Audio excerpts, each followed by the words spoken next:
قول نمبر 430۔ ناکام کوشش۔ بسم اللہ الرحمن الرحیم۔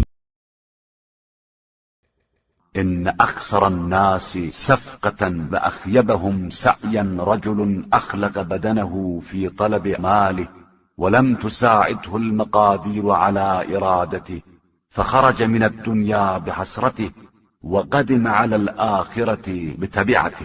معاملات میں سب سے زیادہ خسارے والا اور کوششوں میں سب سے زیادہ ناکام وہ شخص ہے جو اپنے جسم کو مال کی طلب میں خستہ حال کر دے اور پھر بھی مقدر ساتھ نہ دے کہ اس طرح دنیا سے حسرتیں لے کر چلا جاتا ہے اور آخرت میں بہرحال اس کی پاداش کو برداشت کرنا پڑتا ہے۔